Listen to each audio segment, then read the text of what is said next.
out of nowhere, a crazed lawyer aimed a pistol at him and fired it. For legendsoffaith.org, I'm Rob Cutter.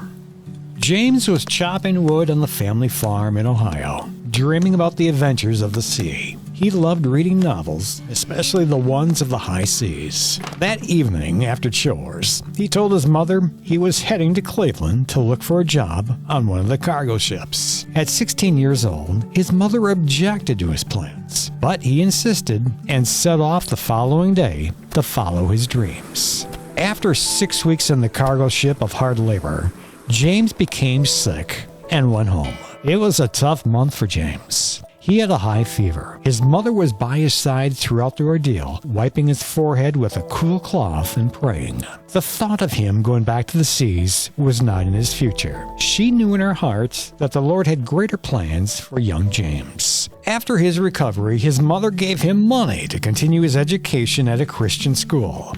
There, he came to share his mother's strong faith in God, and later would be baptized. After graduating, he would become a teacher, and later he would preach at the various churches in the area. James continued his education studying Greek, Latin, and law.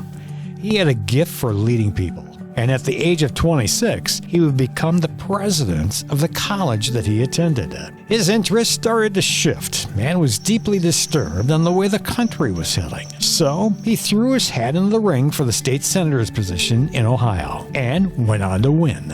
During his time serving as a state senator, the Civil War broke out and James enlisted in the Union Army. He would excel through the ranks and ended up as a major general.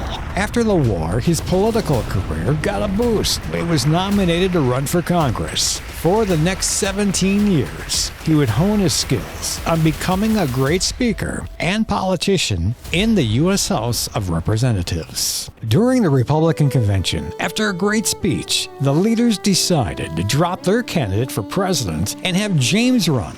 It was a victorious campaign, and James went on to win, becoming the nation's 20th president. President James Garfield had the distinction of being the only president of the United States to have worked as a clergyman prior to becoming president. In the summer of his first year as president, he decided to attend his class reunion at Williams College in Massachusetts. Traveling with his two sons, President Garfield was waiting for the train, talking with one of his aides. Then, out of nowhere, and rushing towards the president, a crazed lawyer aimed a pistol at him and fired twice. Once in the back and once in the arm. The gunman was angry that the president did not hire him for a government job. He was quickly captured and arrested. For the next 2 months, the nation was on pins and needles as the President of the United States tried to recover from his wounds. The nation was praying for his recovery. 2 months later, President James Garfield died from his wounds. President Garfield once said, "The world's history is a poem written by God. Although sometimes we are troubled by the sounds of cannon fire and the cries of dying men, the Christian can still hear the melody of God's song, which speaks of hope and peaceful days to come."